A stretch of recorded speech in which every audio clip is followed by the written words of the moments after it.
네, 안녕하세요. 최준영입니다. 오늘은 여러분들이 좋아하시는 오호츠크 에디터 조진선님 모시고 지구본 연구소 그리고 오호츠크 함께 하는 시간입니다. 안녕하세요, 에디터님. 안녕하십니까, 박사님. 네, 밤새 평안하셨습니까? 요즘 잠을 못 자서 죽겠습니다. 일주일째 수면 부족입니다. 예.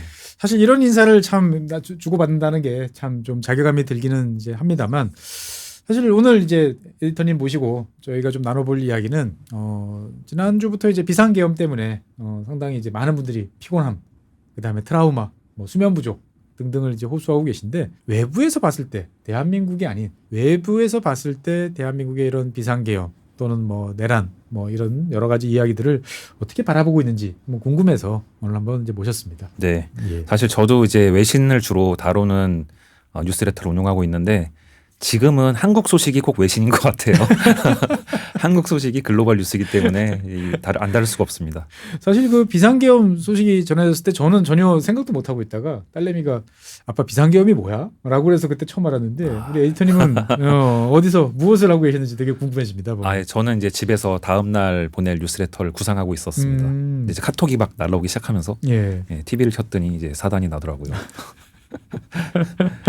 그래서 계속 뉴스를 지켜보시면서 그냥 이렇게 계셨고, 국회를 가야 되나 싶기도 했는데, 네. 저 말고 이제 저랑 같이 뉴스레터 만드는 이제 친구가 자기가 가겠다고 해서 특파원 파견하고 네, 저는 이제 집에서 계속 TV를 보고 있었습니다. 사실 얼결에 이제 국회로 가신 분들이 제 주변에도 좀 있어요. 그러니까 이제 뭐 기자분이신데 지나가다가 집에 가려고 가다가 택시를 타고 가다가 그걸 보고 그냥 뛰어들어가가지고 즉석 취재를 하신 분도 계시고, 뭐 보좌진을 그만두고 이제 그동안에 수고하셨던 기자들이랑 같이 술 한잔 하자라고 하다가 다 우르르 몰려간 경우도 있고, 어떻든 간에 상당히 좀 두렵더라고요, 저는. 저도 좀 무서웠습니다. 특히 이제 그 담화문을 발표하실 때 뭐 북한 얘기를 좀 했잖아요. 그래서 그게 정말 만일 사실이고 뭔가 그런 거대한 뭔가 일이 일어나고 있다면 이게 좀 전쟁이 날 수도 있고 무서운 일이 아닌가 해서 살짝 겁이 났었습니다. 어떻든 간에 우리 국민들 저 마음 깊은 속에 있는 이 불안감이 이제 딱 커지는 뭐 그런 이제 순간이었다라고 이제 볼 수가 있는데, 사실 그 다음서부터 이제 바로 그 순간부터 이제 해외에 저도 이제 여러 가지 뭐 웹사이트도 쭉 봤는데, 저는 이런 경우 처음 봤어요. 뭐 거의 모든 주요 외신의 일면 탑으로, 이제 물론 이제 그 웹상 화면상이긴 하지만 거의 일주일 동안 끊이지 않고 그 탑으로 올라오는 경우가 있는데, 이게 과연 가능한 건지 어쩌다 이렇게 됐는지 뭐 갑자기 궁금해지더라고요. 네, 뭐 그 아카데미상에서 기생충이 대상 받았을 때랑 뭐 그때도 충격이었는데 이번 충격은 더 큰 것 같고요. 우리나라가 언제부터 이렇게 정말 세계의 중심이 되었나 이런 생각도 들고 그렇습니다. 그러니까요. 이게 이제 어떻게 보면은 외부에서 한국을 바라보던 시각이 좀 많이 바뀌었나? 그러니까 뭐 그럴 만한 나라에서 그런 일이 벌어졌어라고 하면 이렇게 안 들었을 것 같은데라는 생각도 좀 들더라고요. 지금 그 뉴욕 타임스 이제 토요일 홈페이지 화면입니다. 보시면 아시겠지만 그때 이제 탄핵 투표한다고 할 때 실시간으로 뉴욕 타임스 홈페이지에서 중계를 했어요.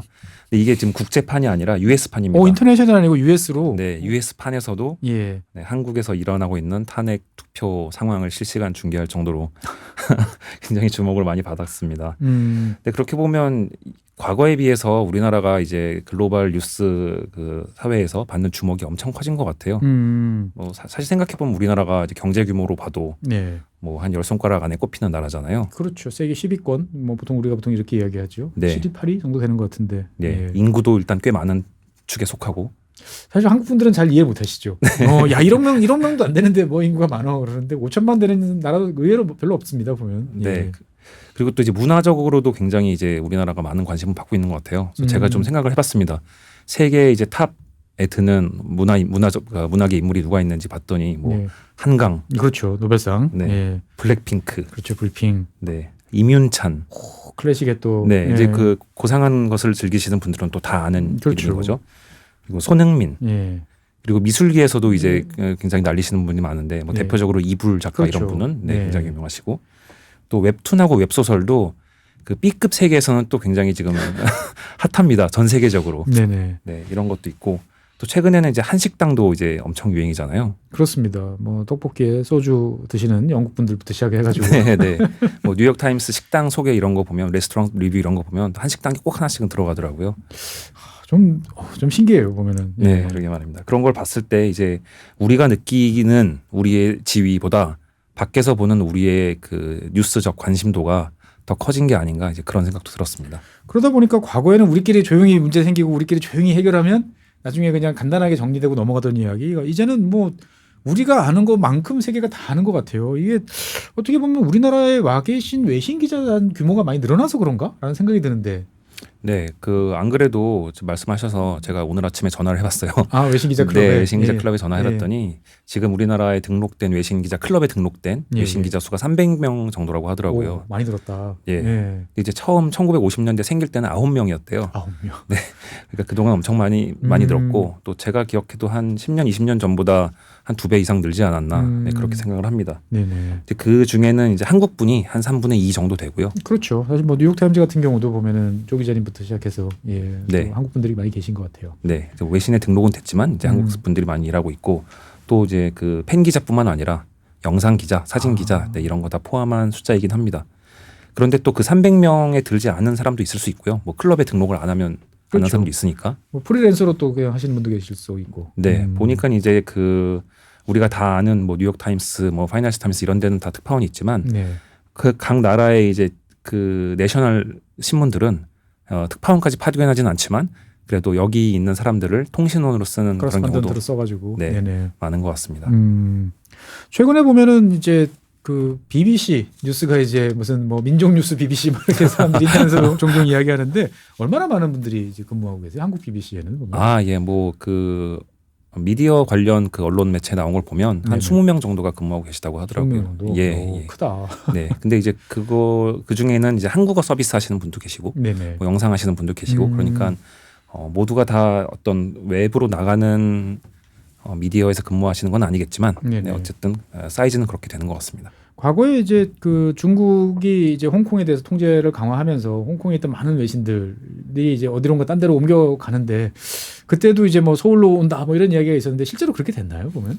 가장 대표적인 게 뉴욕 타임스인 것 같고요. 아, 뉴욕 타임스가 서울로 왔습니까? 서울로 이제 많은 기능을 이전했다고 하더라고요. 그래서 그때 이제 굉장히 크게 화제가 됐고, 네네. 또 실제로 이제 뉴욕 타임스 이제 고위 경영진이 한국에 와서 또 인터뷰도 많이 하고 그래서 화제가 됐었어요. 그래서 실제로 제가 알아보니까 디지털 기능은 아시아 본부라고 해도 될 정도로 기능이 많이 옮겨왔대요. 그래서 이제 24시간 이제 뉴스룸이 돌아가는데 네네. 미국 시간으로 심야에 밤에 열린 그 뭔가 사건이 터지면 미국 뉴스라고 해도 그걸 한국에서 이제 에디팅을 하는 그런 시스템이 갖춰졌다고 하더라고요. 이걸 좋다고 해야 되지. 그런데 이제 그렇게 많은 분들이 한국에 근무하고 계시는데 한국에서 이렇게 계엄령이 터졌다 그러면 다 나가 총출동하는 거죠. 이제 비상 상태니까. 사실 예전에 만나 뵀던 어떤 외신 기자분이 그러시더라고요. 자기는 서울이 좋다. 그래서 왜요? 그랬더니 다른 나라 특히 뭐 유럽에서 1년 동안 퍼질 일이 여기서는 한 3, 4일이면 다 터지기 때문에 기사거리를 찾는 때 전혀 고민이 없다. 네. 뭘 내가 송고를 해야 될지만 고민하면 된다. 뭐 이렇게 말씀하시더라고요. 보면. 네. 사실 욕심 많은 친구들이 다 서울을 지원한다. 뭐 이런 이야기를 해가지고 되게 웃었는데. 네네. 취재할 것 많고 뭐 지루할 틈이 없는 나라인 것 같습니다. 또 이제 정부에서도 많이 좀 그 외신들을 많이 끌어들이려고 노력을 했던 것 같아요. 그래서 2021년에 이제 그 외신 지원센터라는 걸 개설을 해서 원래 그 외신 기자 클럽이 있던 그 프레스센터, 시청과 프레스센터 18층인가 20층인가? 네, 거기에다가 이제 아주 크게 센터를 아주 열어줘서 뭐 회의실도 있고 뭐 휴게실도 있고 카페도 있고 그다음에 아예 그 영상이나 동영상 유튜브 촬영할 수 있는 그런 공간도 다 마련을 해줘서 아주 적극적으로 외신을 더 오라고 하는 분위기였는데 참 계엄령이 나는 나라가 네, 그런 나라에서 계엄령이 나도 되는가 하는 좀 의문이 듭니다. 사실 뭐 많은 분들께서 이제 외신에서 많이 다뤘다라는 정도 이야기는 좀 들었는데 뭐 정확하게 얼마만큼 뭐 이러길래 이런 이야기를 하나 궁금해하실 것 같습니다. 그래서 제가 우리 조진서 에디터님께 특별히 부탁을 드렸어요. 해외 언론에서 도대체 어떻게 다루고 있나 한번 좀 정리를 해달라라고 이제 말씀을 해주셨는데 어떻게 다루고 있었나요 보면은? 네, 뭐 사실 많이 보도가 됐어요. 뭐 TV 뉴스에도 많이 나오고 해서 뭐 전반적으로 제가 다 다뤄질 수는 없지만 제가 그냥 본 것들 위주로 좀 말씀을 드리겠습니다. 네네. 저는 이제 가장 좋아하는 파이낸셜 타임스를 많이 보니까요. 3일 밤에 이제 한국 시간 3일 밤에 계엄령이 선포가 됐는데 바로 다음 날 아침 4일자 아침에 이렇게 일면에 대문짝 만하게 났습니다. 이제 영국은 우리나라보다 한 8-9시간 늦으니까 네, 좀 신문을 만들 여유가 있었겠죠 그동안.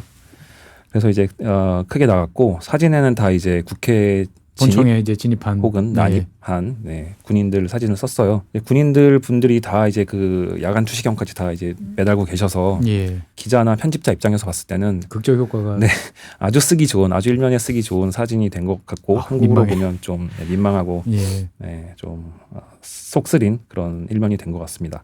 이번 기회를 통해서 사람들이 이제 계엄령을 영어로 하면 이제 마샬로라는 거를 알게 되신 분이 의외로 많으시더라고요. 맞습니다. 이 헌법을 뉴스로 배워야 하는 이 현실이 좀 씁쓸하긴 합니다. 뭐 대한민국이야 뭐 옛날 줄기세포 때부터 공부해야 되는 민족 아니겠습니까 보면. 네, 그렇습니다.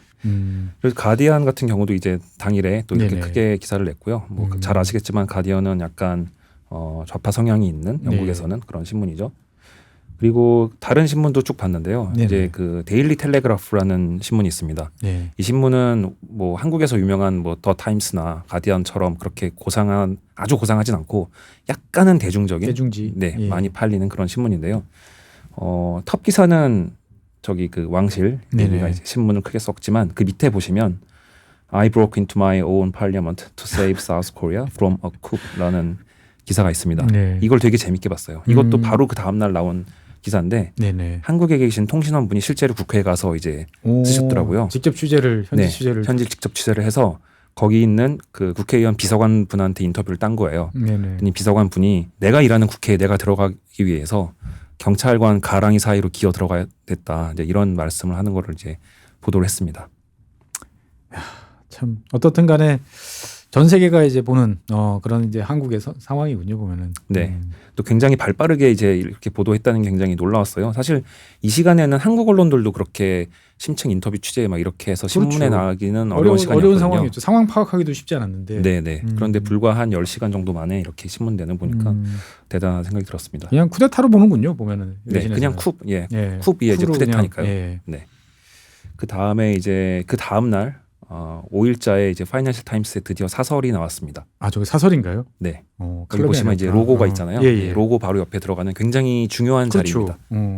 이 자리에 딱 한국 얘기가 나왔고 제목은 이제 한국의 민주주의에 대한 스트레스 테스트다. 말은 좋은데. 스트레스 테스트를 하면 뭐 이런 거죠. 뭐 이제 깨질 때까지 한번 때려보자. 그렇죠. 뭐 금융기관 이런 조건 주면은 너희들 부도 나나 안 나나 보자. 이런 걸로 보통 우리는 금융용어로 많이 알고 있는데. 맞습니다. 이제 그런 용어를 썼고 내용을 보면 저기 이제 파란 글씨로 강조된 부분이 있어요. 이제 파란 글씨 부분을 보시면 유는 얘네들은 그냥 이제 성만 쓰니까 유는 한국의 국제적 위상을 또 힘들게 획득한 민주주의의 진전을 위험에 빠뜨린 데 대해 책임져야 한다라고 강하게 얘기하고 있습니다. 해외 정론지가 보는 입장은 딱 저렇다라고 볼 수 있겠군요. 사실 이제 대부분의 외신들이 그냥 사실 보도만을 하지 또 한국의 분위기를 이제 전달하는 정도에서 이제 그치는데 영국 언론들은 이렇게 좀 세게 얘기할 때가 있는 것 같아요. 화가 많이 났군요.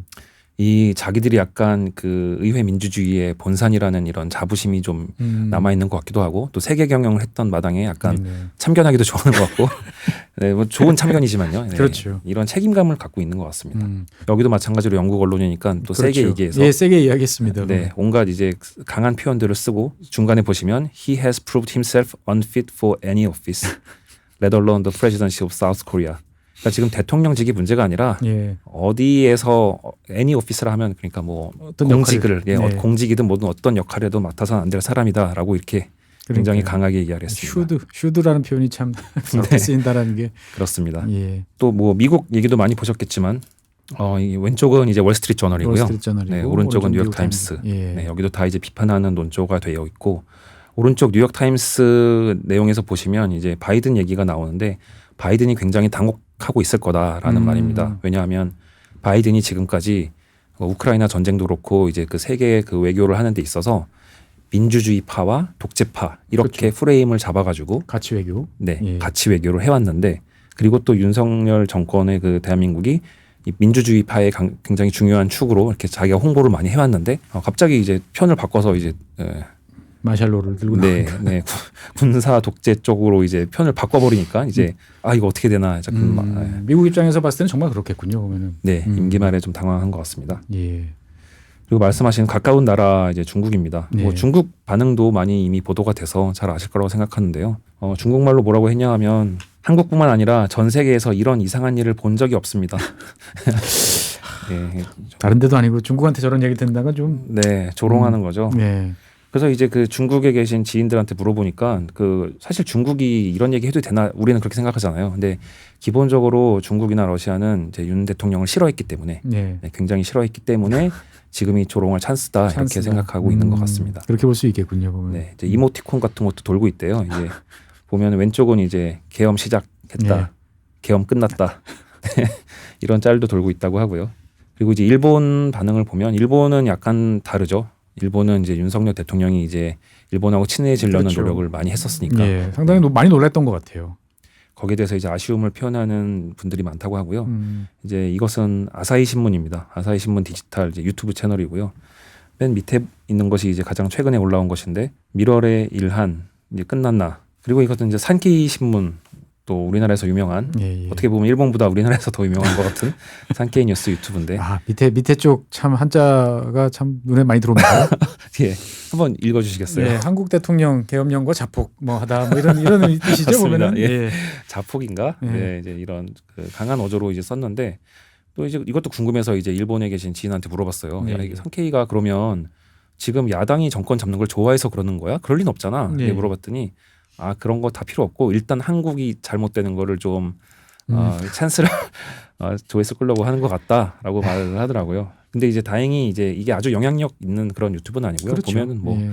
몇천 그냥 조회수 몇천 정도입니다. 어쨌든 저렇게 보는 사람들도 있다. 네, 뭐 어디든 어느 나라나 다 이상한 사람들이 그렇죠. 있는 거니까요. 네. 이거는 이제 인터넷에서 이제 화제가 된 짤인데요. 일본 네. 짤인데 한국을 상황을 보고 재즈일까? 즉흥적이다. 네, 제가 예전에 국회에 있을 때 그런 이야기를 한번 들었어요. 이제 그 우리나라에서는 뭔가 이제 과학기술 관련한 뭔가 정책 이런 게 5년마다 바뀌니까 네. 장기적 연구가 불가능하다. 막 이런 네. 이야기를 이제 일본 분을 모셔서 이제 막 이야기를 했어요. 네. 이분이 위로를 해주시려고 그러는지 그런 말씀하시는 거예요. 자기는 한국이 부럽다. 네, 그래서 왜 그렇습니까라고 했더니 일본은 수십 년 동안 잘못된 줄 알면서도 그냥 가는 일이 되게 많다. 근데 한국은 아무리 잘못돼도 5년이면 리셋 버튼을 누르기 때문에 네, 유효기간이 짧다. 네. 그래서 자기는 한국이 부럽다. 그래가지고 다들 막 이걸 칭찬으로 받아들여야 되나 어떻게 해야 되나 했는데 남의 집 잔디가 파랗다고. 예, 재즈 네, 코리아, 재즈의 나라, 재즈 코리아. 재즈의 나라 코리아. 네. 예. 그리고 이것은 이제 또 화제가 됐던 이제 우크라이나 대사관에서 주한 우크라이나 대사관에서 자국 시민들에게 주의하라고 네, 한국에 계신 자국 시민들 주의하라고 이제 냈던 경고문이고요. 이것은 이제 러시아 언론입니다. 예. 또 러시아 그 좀 잘 아시는 분들한테 물어봐서 지금 러시아 언론 반응이 어떠냐고 물어봤어요. 굉장히 또 화제가 됐다고 하고요. 대체로 반응은 중국과 마찬가지로 윤석열을 굉장히 싫어했기 때문에 그렇죠. 예, 니네 지금 잘하는 짓이다. 그리고 또 이제 그 군대 관련 군대를 이동시키거나 뭐 예. 아니면 또 약간 북한과의 마찰을 유도했다는 이런 보도들이 나오잖아요. 그렇죠. 성명도 냈었죠. 그때 외교부에서 공식 성명은 아니었지만 네. 한반도에서 이제 문제를 일으키는 주체가 누구인지는 이걸로 네. 분명해졌다. 네, 네. 뭐 이렇게까지 이야기를 했던 걸로 러시아 쪽에서. 맞습니다. 예. 아주 기회를 잡은 것 같고요. 또 상당히 그 잘 보도를 하고 있는데 다만 이제 그 시리아 사태가 터진 다음에는 이제 관심이 완전히 싹 바뀌어서 그렇죠. 최근 며칠은 좀 잠잠했다고 합니다. 러시아 쪽은 좀 잠잠해졌다. 네.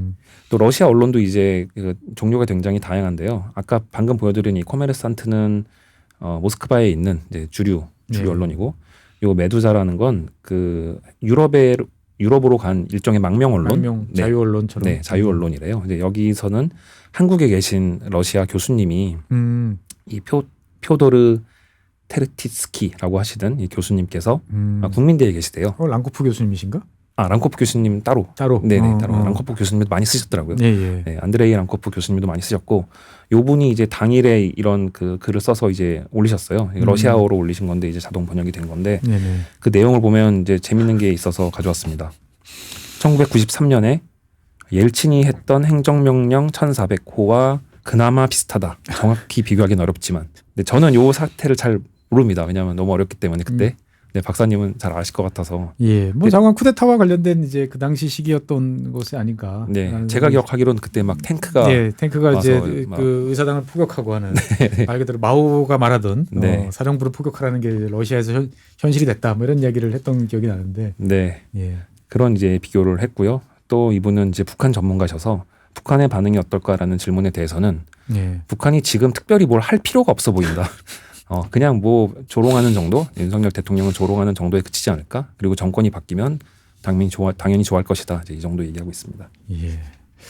자, 그건 전 세계에서 참 한국을 이렇게 저렇게 많이 보고 평소에 생각을 많이 했구나라는 생각도 이제 들기도 하고 어떻게 보면 이제 더 이상 변방의 작은 국가는 아니겠구나. 우리도 항상 그렇지 않습니까? 옆에서 나를 들여다보고 있어. 뭐 주변에 많은 사람들이 나를 알아봐. 그러면 왠지 이제 의관도 좀 정제를 하고 좀 이렇게 말도 좀 점잖게 해야 될 것 같은 이제 그런 생각이 드는데 어떻게 보면 국가적으로 저런 거에 대해서 좀 신경을 많이 써야겠다라는 생각이 들던 차에 참 맞습니다. 저도 저기 대통령이 좀 해외에서 우리를 어떻게 바라보고 있는지 어떻게 모니터링하고 있는지 이런 생각을 좀 더 많이 하셨다면 다른 결정을 내리지 않았을까 하는 생각이 들어요.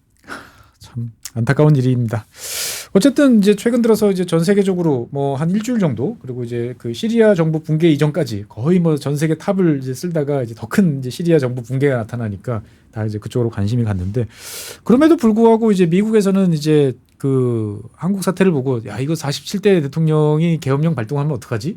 뭐 이런 이제 미국에서 뭐 네. 이런 이야기들이 종종 이제 나오는 것 같아요. 그러니까 트럼프라는 사람의 이제 당선인의 어떤 캐릭터 이런 거를 봤을 때 미국에서도 마샬로가 나오는 거 아닌가? 뭐 이런 우려를 좀 하는 것 같은데 뭐 여기에 대해서는 어떻게 생각하시는지. 네, 뭐 미국에서도 이제 그 친 트럼프 파가 있고 반 네. 트럼프 파가 있는데 친 트럼프 파에서는 바이든이 너무 약하니까 이런 일이 발생하는 거 아니냐. 오, 네, 그렇게 보는군요. 네, 그렇게 보는 분들도 있고, 그리고 빨리 트럼프가 돼서 상황 정리해야 된다. 또 반대로 반 트럼프 파에서는 말씀하신 것처럼 트럼프가 지금 전 세계에 너무 나쁜 영향을 주고 있다.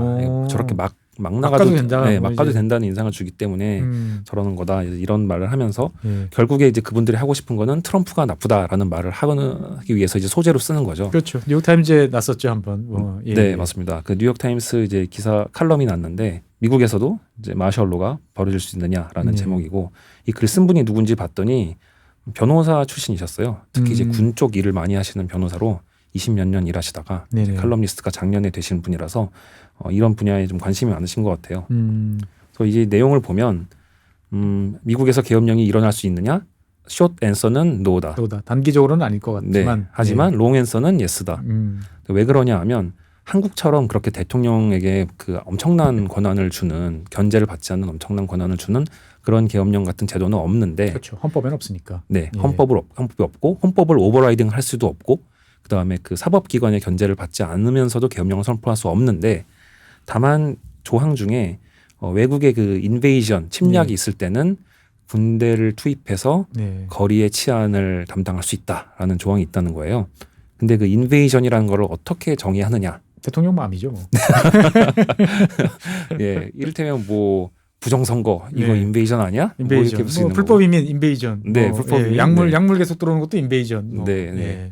그래서 이제 좀 트럼프가 혹시 그렇게 하지 않을까 이제 그런 걱정을 하는 내용이었어요. 근데 뭐 뉴욕 타임스의 논조가 어떤지는 여러분 다 잘 아실 테니까. 그렇죠. 뭐 그걸 감안하고 이제 봐야 되는 네. 그런 상황이다라고 보여지고.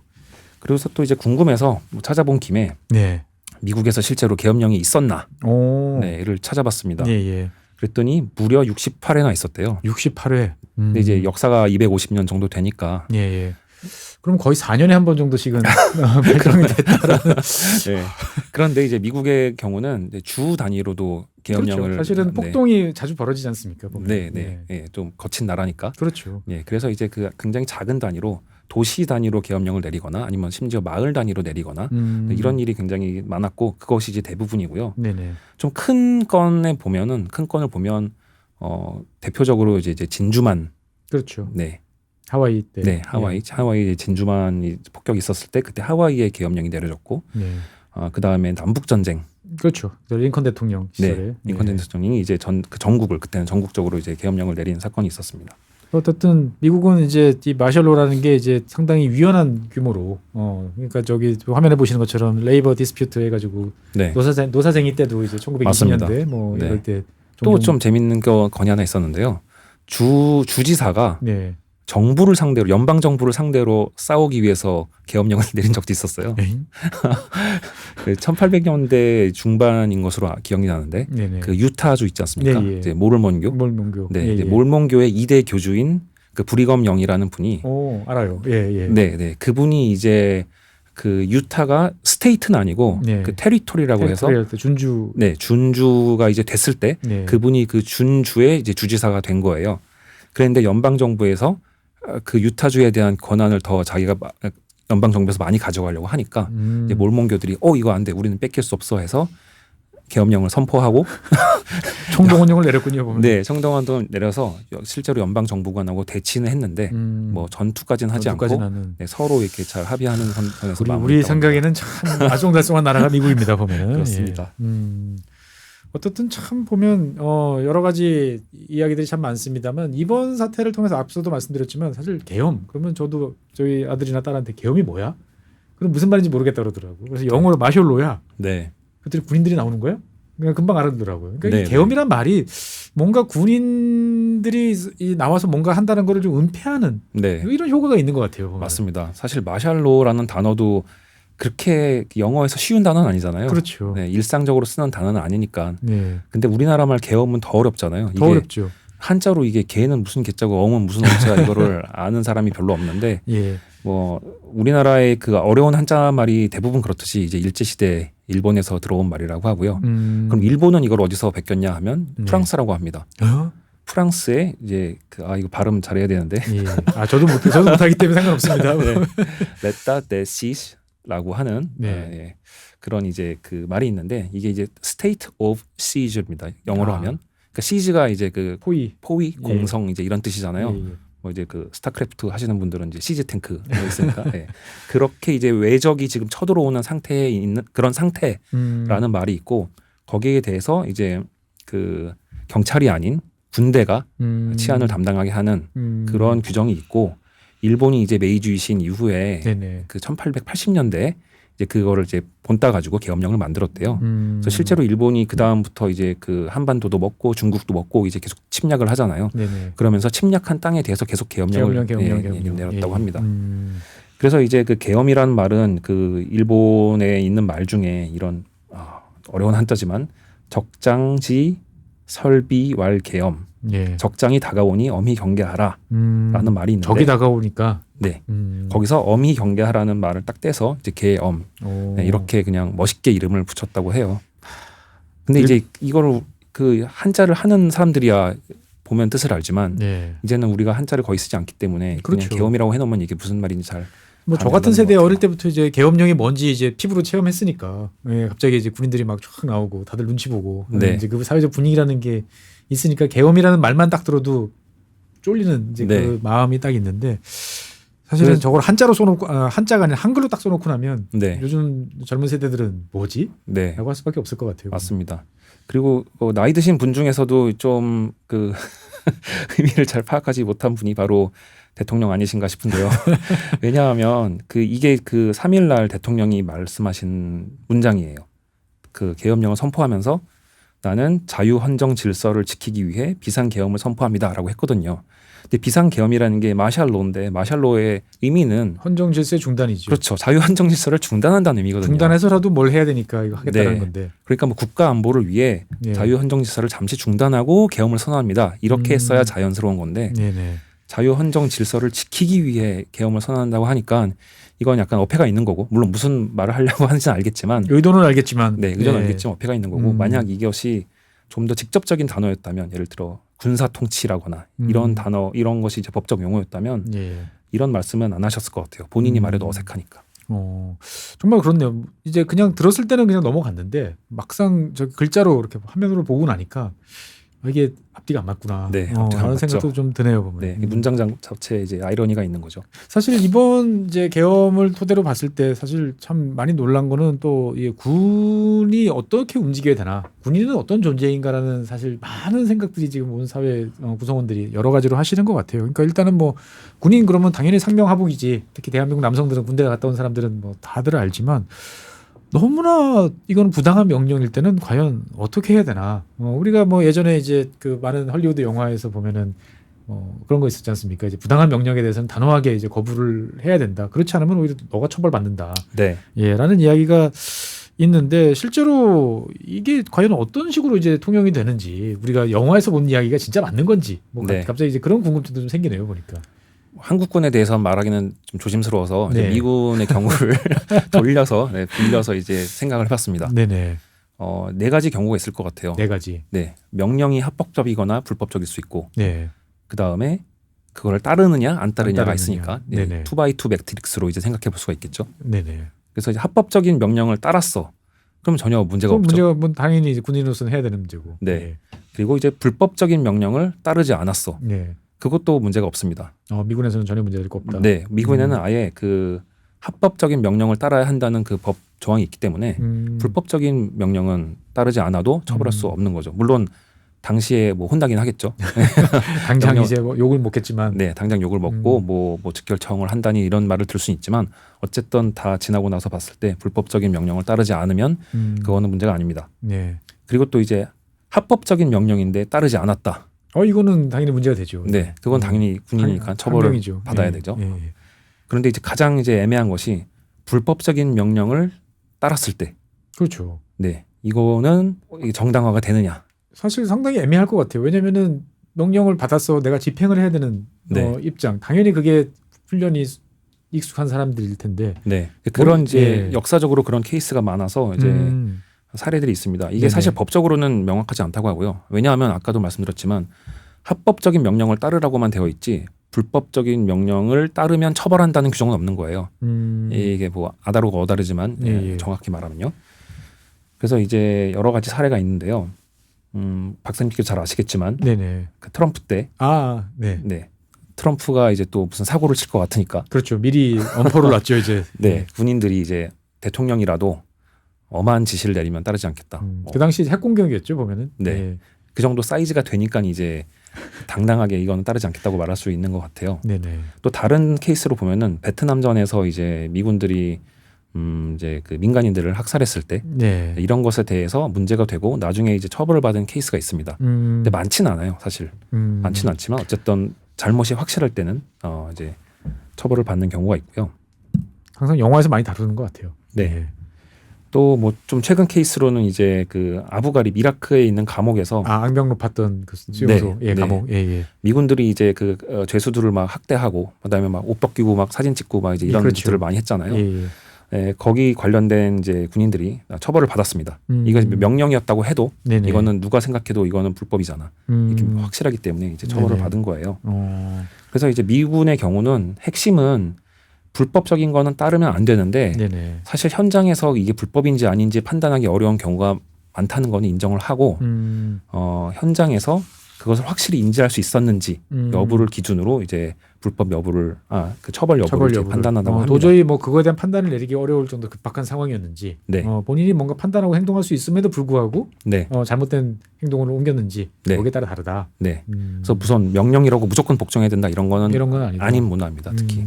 사실 저도 요번에 이제 알았어요. 그 뭐 미국의 영화에 보면은 맨날 이제 막 폭격을 하라 그러는데 갑자기 이제 그 창백한 법무장교가 등장해가지고 그러시면 안 됩니다. 보면은 막 이렇게 말리고 하는 경우가 있는데 우리나라에도 보면은 사령부 곳곳에 다 법무장교들이 있고 네. 이번에도 여러 가지 이제 뭐 언급이라든지 판단 이런 거를 내렸더라고요 보니까. 네. 현명하게 판단을 하신 분들이 분명히 계셨고요. 계셨어요. 보면. 예. 또 이제 미국 그 육군의 이제 코드 오브 컨덕트라는 게 있습니다. 네네. 우리나라로 치면 복무 규율. 법무 규정. 뭐. 네, 복무 규정. 예. 그렇게 번역할 수 있을 것 같은데 마지막에 이렇게 끝나요. 나는 내가 자유를 위해 싸우는 미국 시민임을 잊지 않고 그리고 나의 행동에 대해서 책임을 진다. 행동에 책임을 진다. 네, 이 문구가 중요한 것 같습니다. 아무리 뭐 명령이라고 하더라도 내 행동에는 결국 내가 책임지는 거지. 시민으로서 네. 내가 해야 될 일에 대한 책임을 진다. 네, 그런 것 같습니다. 여러 가지 일들이 참 이제 많은 것 같은데 참 우리나라 같은 경우는 그걸 대놓고 하기가 참 어렵다. 그래서 네. 어떻게 보면은 저도 이번에 이제 화면이나 여러 가지 기사를 보고 있으면 어떻게 보면은 그 애매모호한 상황에서 애매모호한 태도로 상황을 피해가고자 하는 노력들이 참 많았던 것 같다라는 생각도 참 들더라고요. 네, 뭐 제가 그 입장이었어도 참 판단하기 힘들지 않았을까 그런 그렇죠. 생각 많이 듭니다. 예. 그러니까 분명히 잘못된 일인 것 같은데 어떻게 네. 해야 되나 망설이다가. 한국군도 네. 규정이 있는데 25조를 보면 군인은 직무를 수행할 때 상관의 직무상 명령에 복종해야 한다 이렇게 돼 있더라고요. 네네. 미국은 합법적인 명령에 lawful한 명령에 복종해야 된다고 돼 있는데 우리나라는 직무상 명령이라고만 돼 있는 것이 좀 차이인 것 같아요. 아마 개정이 될 가능성도 있겠군요. 보면. 그렇지 않은가 합니다.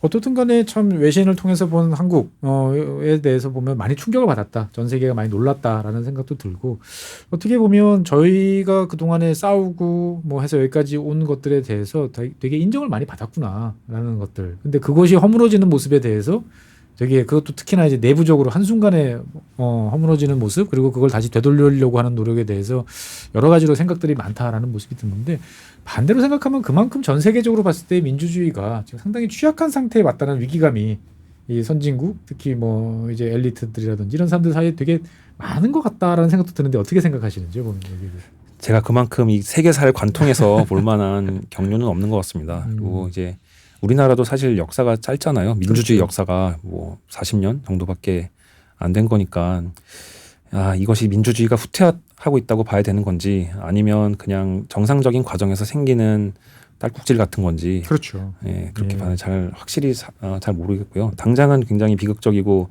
겁나는 일이었긴 한데 상처가 아물면 더 단단해지니까 그렇죠. 네, 그렇게 생각했으면 좋겠고 네. 전 세계적으로는 정말 모르겠습니다. 트럼프만 봐도 어떤 사람은 트럼프가 시민들의 그 자유 의사를 대변하는 그렇죠. 수호자라고 생각하는 권리를 사람도 보장해주는 있고, 네. 반대쪽에서는 민주주의를 무시하고 독재자들과 놀아나는 사람이라고 생각하고 너무 생각이 다르기 때문에 네. 아직 판단 내리기는 어렵고 옛날에 그 주은래가 말했대잖아요. 프랑스 혁명의 영향은 아직 모르겠다. 아직 모르겠다. 그런 것처럼 이번 사건도 영향이 어떻게 될지는 좀 한참 지나봐야 알지 않을까 사실 싶습니다. 뭐 영향이 어떤지를 이제 만들어내는 건 또 저희들의 몫이 아니겠습니까? 또 보면은 뭐 주어진 대로 수동적으로 간다기보다는 또 적극적으로 대처하는 뭔가가 또 필요한 이제 그런 상황일 것 같습니다. 어떻든 참 논란 많은 분들이 놀라셨는데 이것을 이제 해외에서 어떻게 바라보는지에 대해서 균형 잡힌 시각으로 오호츠크 조진석 에디터님께서 여러 가지 많은 말씀을 해주셨습니다. 그러니까 이제 더 이상 우리의 행동은 우리끼리니까 우리 방 안에서니까 마음대로 해도 돼 이게 아니고 항상 전 세계가 예의주시하고 있고 거기에서 벌어지는 행동은 우리가 생각했던 것보다 훨씬 큰 여파가 미칠 수 있다라고 말씀드릴 수 있을 것 같습니다. 어떻든 간에 해외에 대한 여러 가지 이야기도 많이 이제 저희가 전해드리고 있습니다만 막상 또 해외를 통해서 바라보는 우리의 모습을 보니까 여러 가지 생각이 드는 건 뭐 저만의 생각은 아니겠죠 보면. 맞습니다. 네. 앞으로도 조진석 에디터님 그리고 이제 오호츠크와 더불어서 지구본연구소는 다양한 소식들 전해드리도록 노력하겠습니다. 그래서 여러분들께서도 오호츠크 그냥 이메일만 입력하면 언제든지 좋은 뉴스레터를 받아보실 수 있으니까 꼭 신청해 주시기 바랍니다. 지금까지 나와주셔서 많은 말씀해 주신 조진석 에디터님 대단히 감사합니다. 감사합니다. 작고 잡다한 지식이라도 그것들을 절대 무시하지 말라. 나는 그건 되게 긍정적이고 그런 지식들을 연결해서 말 그대로 위즈덤이잖아요. 정말 현명해지고 뭔가 남들하고는 좀 차별화된 그러한 관점 그리고 그러한 비전. 책을 사랑하고 배움을 마다하지 않는 당신을 위한 곳 3프로와 교보문고가 만나 위즈덤 칼리지 시즌2로 새롭게 출발합니다. 투자와 경제, 국제, 심리, 예술, 테크, 도시, 과학, 창의, 그리고 미래. 삶의 격을 높이는 9가지 지혜를 함께 나눕니다. 위즈덤 칼리지 시즌2 영상 아래 링크를 클릭하시면 자세한 내용을 확인하실 수 있습니다.